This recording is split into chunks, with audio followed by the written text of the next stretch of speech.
we have two lives, and the second one begins when we realize we only have one. How do you feel when you hear that quote? So many of us are living our lives on autopilot. It feels like we're on a treadmill and just wasting our life away. In this video, I want to share with you 3 powerful life lessons that have helped me become healthier, happier, calmer, and I feel more in control of my life. So the first lesson is that regret is a form of perfectionism. But just think about that for a minute. Do you have regrets in your life? And are those regrets helping you? So many of us are consumed with regret. We wish we'd done things differently in the past. We regret the decisions we made. We are consumed with guilt and sometimes shame about the things that have happened. It's not a helpful way to move forward. And I passionately believe that regrets are a form of perfectionism, and I'm going to explain to you why that is. I've had the privilege of talking to a wonderful lady called Bronnie Ware on my podcast. She wrote the book, 5 Regrets of the Dying, and she was a palliative care nurse and spent years caring for people at the end of their lives. And many of them were consumed with regret. And some of the common regrets that people would say to her and say to other people all around the world are things like this. I wish I'd worked less. I wish I spent more time with my friends and family. I wish I'd allowed myself to live my life and not the life that other people expected of me. Right, so we know that regrets are really, really common. And the question is, are regrets helpful? Well, clearly on our deathbed, regrets aren't that helpful, are they? Because it's the end of our life.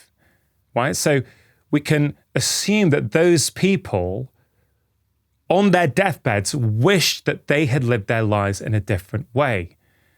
But what can we learn from that? Well, I think there's plenty we can learn from that, right? If we just think about the regrets I've mentioned and apply them in our own lives, we can go, yeah, you know what? I don't want that to be me. But let's talk about the emotion behind a word like regret. For me, the emotion behind it is one of disappointment, right? It's one of sadness. You see, I think many people who are consumed with regret have this false idea in their heads that they could have been perfect, right? Is that the belief you have about your life, that you could and should have made perfect decisions? When you look at it like that, it's a bit ridiculous, isn't it? None of us are perfect. We all make mistakes. We continue to make mistakes, but those mistakes can be the best thing that ever happened to us if we learn from those mistakes. So I choose to have the belief in life, and I use those words carefully. I don't need to take that belief, but I think choosing this belief makes you happier and more content. I choose to believe that everyone, including myself, is always doing the best that they can based upon their past life experiences. And I also choose to believe that if I was that other person, I'd be doing the same as them. That's a belief that you can choose to have. You don't have to have it, but I believe it's much more helpful for you and your interactions with other people if you decide to take on that belief. Now, for many years, I've taken on that belief. Right. So if I believe that I am always doing the best that I can based upon my previous life experiences, right? Well, there's nothing to regret. It's a much softer and compassionate way to interact with the world. It doesn't mean that bad things don't happen. No, not at all. It just means that things happen and how we choose to look at them influences the impact that they have on us, right? So this idea that regret is a form of perfectionism, I think it's really helpful because I don't have regrets. It doesn't mean that everything I've done in my life was perfect, not at all. I've made many mistakes, but I don't look back anymore at those mistakes with guilt or disappointment. I accept that that was who I was back then, right? I made certain decisions, and I've now learned from those decisions. If I come across similar events now, I will choose to make a different decision. It's very different from people who say, I have no regrets, and use it as an excuse just to trample all over people and just keep doing whatever they're doing, irrespective of the outcome. I don't mean that at all. I do live a life of no regrets, but there's a different energy behind it. There's an energy of compassion. It's basically me saying, you know what? Yeah, I have made mistakes, but I can learn from those mistakes. If I could have done better, I would have. But the fact that I didn't means that I couldn't, right? You can constantly keep learning in life. So this life lesson is about being kind to yourself and saying, you know what, I can't be perfect. It's not possible. Perfection doesn't exist. No human being has ever been born who is completely perfect. Even the people we look up to and admire. If you look underneath the surface, there'll be plenty of things that perhaps aren't things that we would also aspire to. That's okay. That's everyone. Right, so this is a powerful life lesson. I think arguably one of the most important ones, because as a doctor, and I've been a doctor now for over 2 decades, a big part of my job is to help people make changes in their life, right? Proactive with their lifestyle, with their choices to make them healthier and happier. And for many people, it's a struggle. And I think one of the reasons it's a struggle is because people beat themselves up, right? And when you are consumed with guilt and shame, you can never make long-term behavior change. You can do for a few weeks, you can beat yourself up and drive you to change, but over time, you end up back to where you started. But if the energy behind that behavior is one of self-compassion and understanding and forgiveness, that's the energy that's going to mean that that change lasts in the long term. I have seen that time and time again. Now, a couple of years ago, in this studio, the wonderful author Dan Pink came and spoke to me on my podcast, and he wrote a book all about regrets. And we had a great conversation. Dan was saying to me, and the case he makes in his book, is that regret is what makes us human. And he outlined all the different kinds of regrets that we have as humans. He said most people regret things that they haven't done, not things that they did do, which I found really, really interesting. But ultimately, me and Dan were kind of saying the same thing, but with different language. He was saying, use your regrets to learn from the past. And I guess I'm saying that, but in a slightly different way. I think the word regret is tinged with what if. You know, I could have done better. I should have done better. But that's like beating yourself up. You couldn't have done better. If you could have done better, you would have done better. I used to beat myself up. Go, oh, you should have done that. But underlying that was a belief that I could be perfect. That, you know what? When I was 20, when I was 30, when I was 40, I should have been making perfect decisions. But it's not very kind to yourself. It's much more compassionate to look back and go, wow, you know what? With what I knew then, with the stresses that were going on in my life, because of the way I was brought up and the way my parents raised me, I had certain beliefs. And those beliefs led to certain actions. That's okay, right? But over time, we can update our beliefs and therefore our actions. Think about it another way, right? Think back to when you were 18 years old. You thought you were an adult, you knew how the world worked, you knew what you wanted to do. And then just fast forward another 5, 6, maybe 10 years to when you're 28. Did you have the same view on the world? No, I don't think you did. You'd evolved, right? You'd learnt. So basically, be kind to yourself, right? You've always been doing the best that you can, right? You might know more now than you did in the past. That's normal. That's what happens. That's how we grow. Embrace that. Right now, a really important point here. I'm not saying don't take any responsibility for things that you've done in the past that perhaps weren't ideal. No. It may be that with the knowledge you have today, that you look back and go, you know what? I actually did make a big mistake when I was 25 and I never took responsibility for it. I was never accountable. For me, a big part of growth is going back and taking responsibility. And it's those learnings that I want you to take and move forward. And a practical idea that might help you apply this life lesson into your life is maybe in the evenings or maybe on a Sunday or a quiet day, you can spend a bit of time with a journal reflecting on a past experience that you're currently regretting And go through it and go, okay, why did you make the choices that you did? What was going on in your life at the time? Why did you have the beliefs that you did? Okay, write it down, but also write down what you can learn from it, right? There's always learnings from everything in life. And we really start to fast track our inner growth, right? When we start to find the learnings. So I want you to write down, as well as what happened and why it happened, I want you to write down what you've learnt from that and how you can apply that in the future if you're faced with a similar situation. Because that's what it's about. It's about living life, embracing our imperfections, but also learning from them. Right? Start with something small, maybe something that's happened in the recent past. I don't know. It could be that you're a busy parent and you snapped at one of your kids last week before you left for work, right? And you don't feel good about it now. So you're regretting that decision, right? You're regretting that action. And I get that.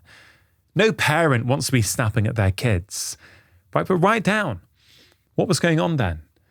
What was the state of your nervous system? How stressed were you? What was going on at work? What was going on at home? What was the state of your life? Is it understandable that you were slightly overly wired and that you were a bit frazzled? Can you understand why you ended up snapping? Now, of course, you didn't want to do that, right? So the next part of this is to go, okay, what can I learn from that? Well, maybe you got up early that morning and were doing work emails to get ahead and then your kids interrupts you. That's why you snapped. Maybe the learning is, you know what? In the morning is never a good time to do my work because at that time I need to focus on the kids. And if I'm trying to multitask and do work emails at the same time, it's almost inevitable that I'm going to snap at them. Okay, it's just a small thing. But if you start to do that regularly, you start to reframe your relationship with your past. You start to reframe your relationship with yourself. You start to understand that you are imperfect, that everyone's imperfect, and that we all make mistakes. But the gold comes, right? And it really is gold. The gold comes when you learn from each of those mistakes. It's not about beating yourself up because it won't help you in the long term. It won't help you if you're a parent. It won't help you with your kids if you're feeling guilty, right? But it doesn't mean you ignore what happened. You use what happened to learn and then you apply those learnings in the future. So look, for many people, this idea that regret is a form of perfectionism may be new. Right, and I'd love to know what you think. So if you agree, or even if you have a different perspective, please do share it in the comments below. That's important for a couple of reasons. A, I want to know what you think about this. But I think it's also important for other people who are watching this video. It'll be lovely to share your thoughts to help other people learn. Lesson 2, keep one promise to yourself every day. Right, this is really important, right? When you are meeting a new person for the very first time, you're asking yourself 2 questions. Can I trust this person and can I rely on this person? But you're also asking yourself that question every single day. What do you think your daily actions tell yourself about whether you can or not? I think this is one of the most important things to understand if we want to move forward with our lives. Right? You've got to make a small promise to yourself each day and keep it. How many times do we say we're going to do something? Oh, I'm going to, work out. I'm going to do gratitude every morning. I'm going to meditate every day. And then we don't do it. Now, I get it. Life's busy. We've got a lot of stress, right? There's many things that are competing for our attention. I get that. I'm not having to go at you. I'm simply trying to encourage you to ask yourself, when I say I'm going to do something and I don't do it, what message do I send to myself? You say, I can't trust you and I can't rely on you, right? So the first lesson was about compassion. This is also about compassion because someone who's truly kind to themselves and who likes themselves, and dare I say it, loves themselves, not in a narcissistic way, but in a very healthy and helpful way, they're going to look after themselves, right? They're going to do something each day that nourishes them. And I think this idea of making one small promise to yourself each day and keeping it is much more powerful than people think. People think that in order to change their lives, they have to change everything, right? They have to overhaul their workout regime, their diet, the way that they manage stress, etc., etc. But for most people, that's not really how behavior change works. For most people, you have to start small and build up. That's what all the science and the behavior change research shows us. And that's what my 2 decades of clinical experience working with patients has taught me. So when I say make a small promise to yourself each day and keep it, what I mean is this. All the things out there that you could be doing, from all of them, right? What is one thing that appeals the most? What have you said to yourself before? Was it meditation? Was it gratitude? Was it a 20-minute walk each morning before you go to work? What was it, or what can it be? What is one thing that you can do consistently each day? Now, you could change it up each day, but I think it's much more powerful to choose one thing. If you've seen some of my previous videos here on YouTube, I've shared that I do a 5-minute kitchen workout every day. Basically, in my pajamas, while my coffee's brewing for 5 minutes in the morning, I do a 5-minute strength workout. It's just what I do. Now, what's so powerful about that is that every single morning, it sends me a message. Yeah, Rangan, you know what? You are worth making time for. No matter how busy your life is, no matter what the kids have got on or what's going on with my work, I still made 5 minutes to work on my physical strength and my brain, right? Because that's what strength training will do. Yes, it helps you get physically stronger, but it's also good for your mood and your brain and your cognition and your focus. So that's just one thing. It takes me 5 minutes a day. Now, you're already doing one thing, aren't you? You're brushing your teeth, I hope, for 2 minutes in the morning and 2 minutes in the evening. That's 4 minutes a day. That's already ingrained in you, right? You've been doing that, hopefully, for many, many years. Right? So I want you to choose one thing. It could be simple. It can be you're going to wake up and do 1 minute of deep breathing. Maybe the 3-4-5 breath, where you breathe in for 3, hold for 4, and breathe out for 5. Do that once, it takes 12 seconds. Do it 5 times, it takes 1 minute. Really helpful for lowering stress, calming yourself down, improving your focus. But there's many other breathing techniques out there.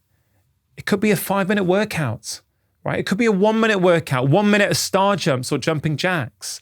It actually doesn't matter what it is that you choose. The important thing is that you choose something, you say to yourself you're going to do it, and you do it. To make sure you're taking action after watching this video, I have created a free breathing guide that's going to help you reduce stress, calm your mind, and boost your energy. In this guide, I share with you 6 really simple breathing practices that work immediately. Even just 1 minute a day will start to make a big difference. To receive your free guide, all you have to do is click on the link in the description box below. And I would encourage you, if you struggle with things like this, to make it as small as you can. If it's meditation, can you meditate for 1 minute every morning? Let's say you use an app, right? Could you go onto that app for 1 minute every morning and then get on with your day? You will be surprised, dare I say it, shocked by how quickly your image of yourself starts to change. If you can do that every day for 7 days, let's say a 5-minute workout, or 2 minutes of meditation, or 1 minute of star jumps, right? You start to change the way you view yourself. You suddenly become someone who says they're going to do something and then follows through. You send yourself a powerful message. I can trust you.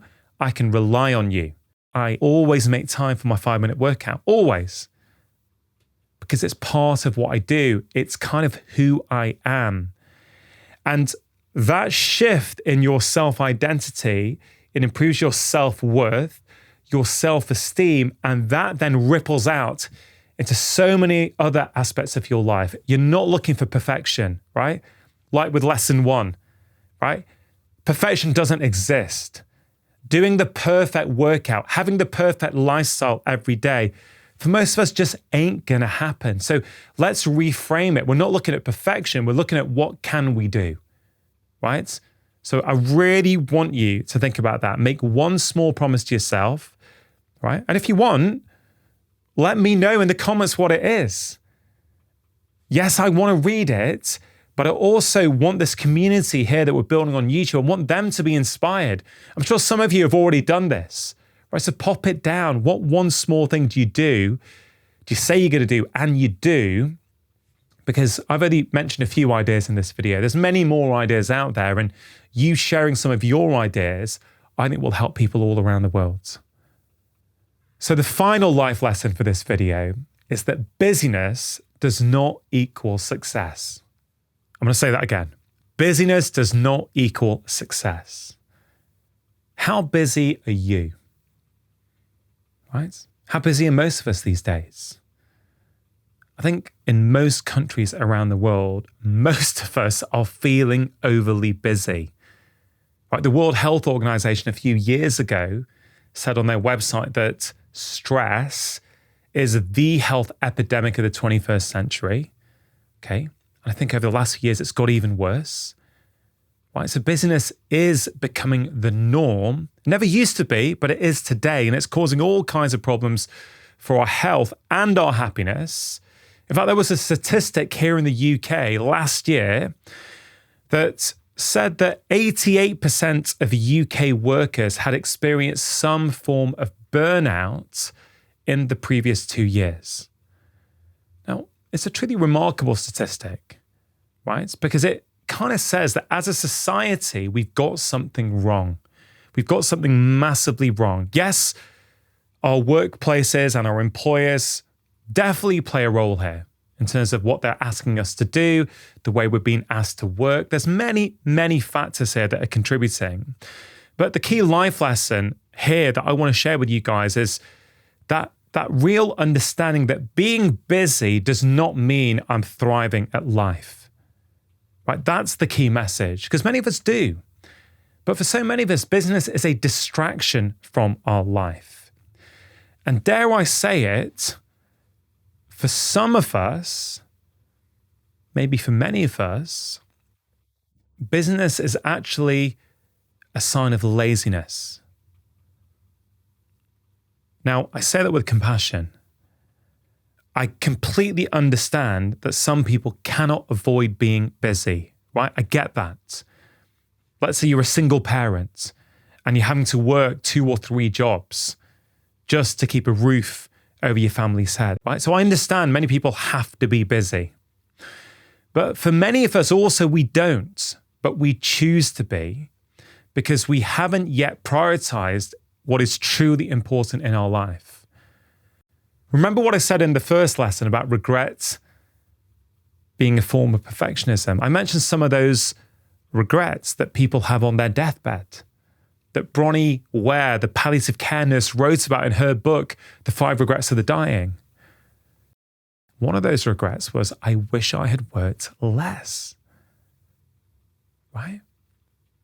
Do you wish right now in your life that you could work less? Of course, not all of us have that luxury. But I think if you start to reframe your life a little bit, you can become less busy. You really can. Now, on my podcast, about 18 months ago or so, I spoke to this wonderful author called Will Storr, and he wrote a book called The Status Game. And when he came on my podcast, he shared with me that status is a universal driver in all humans. Now, when he talks about status, he's not talking about celebrity or money, right? That's not what he means. He defines status in that book as being of value, right? We want to be of value to others. Now, here's one of the uncomfortable truths about the way we're living these days. I think because our communities have separated, because now many of us have moved away from where we grew up, and our networks and our parents and our siblings and our friends, right? The people who've always known us, often we move away for opportunity, for material gain, right? And I get that. I understand why we might want to do that. But I think there's been a cost. Because we don't feel of value to others and the world around us compared to how we used to when we were living in tribes, where we had to be of value. We had to show others that we were contributing in some way. Because we live these isolated lives now where we can work by ourselves on our screen, right? I think that underlying drive for status, the underlying drive of, I'm not of value, I think that drives us to be more busy than we need to be, because we feel when we're being busy that we are of value, we're contributing. And that may be partially true for some people, depending on what your job is. But I think you've really got to understand that busyness does not equal success, right? You're going to have your own definition of what success means to you, right? But I love a weekend where I have nothing to do. I can relax and chill, or at least a Sunday.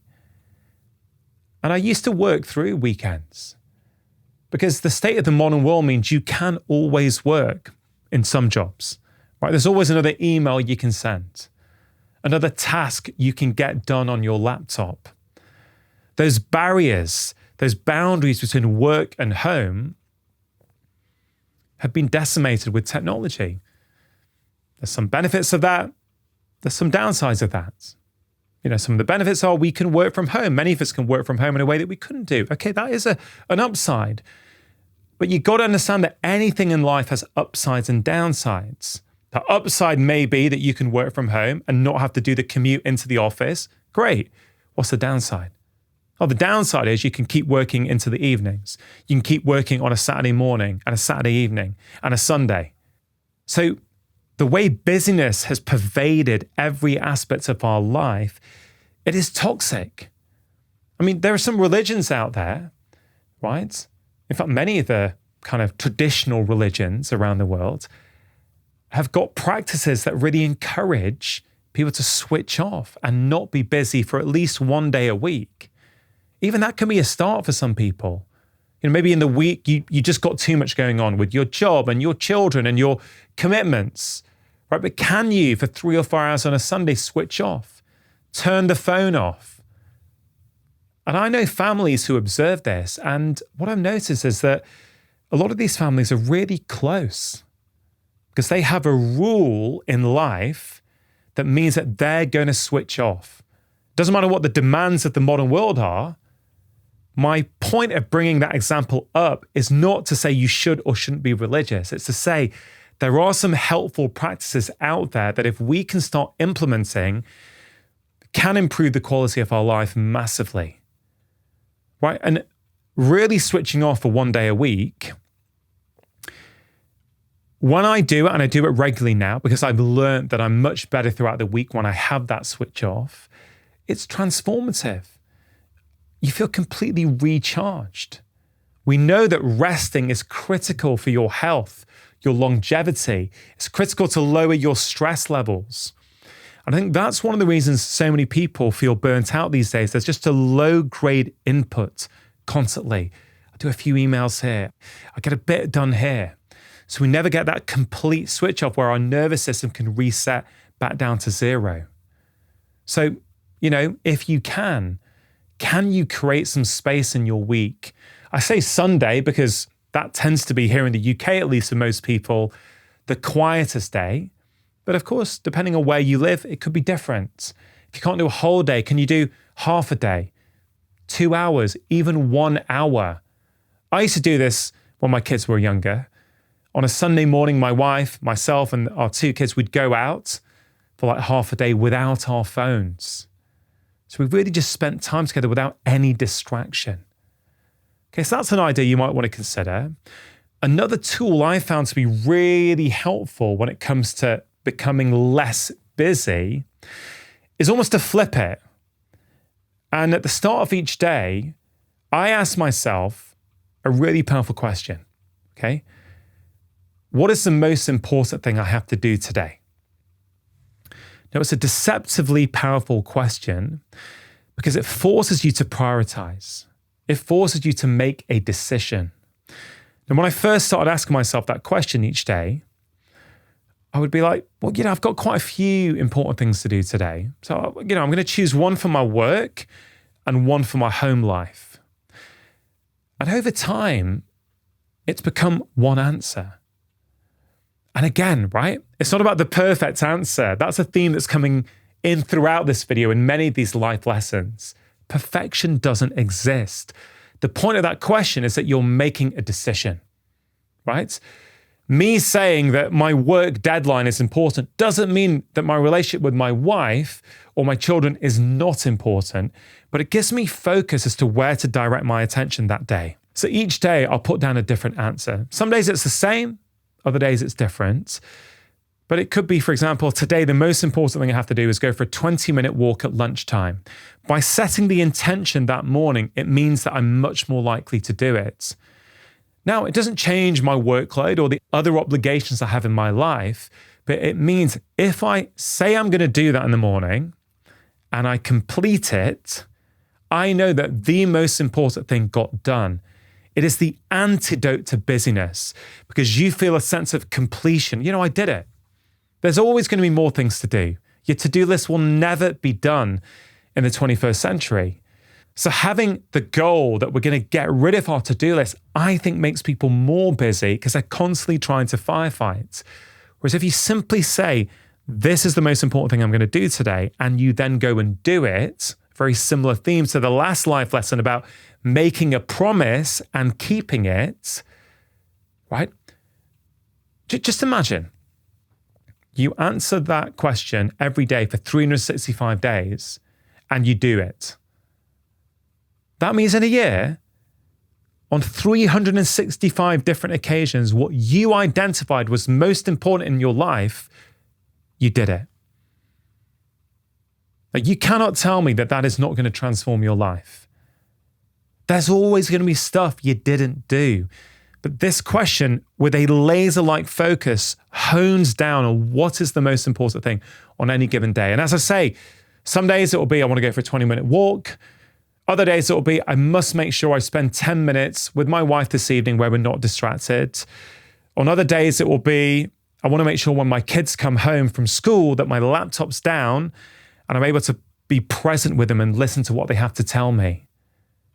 These are the important things in life, right? And when you pay attention to them and focus on them, before you know it, your life starts to change for the better. So I hope you enjoyed hearing about those life lessons. Remember, you don't have to do them all. Even if you just take one idea from this video and start applying it into your life, I'm convinced it's going to make a difference. Please do let me know your thoughts in the comments below. It's helpful for me. It's also helpful for other people who may take inspiration from what you've chosen to do. And whatever action you decide to take on the back of this video, I wish you all the best. If you found those tips useful, I think you are really going to enjoy this video all about burnout, what causes it, and what you can do about it.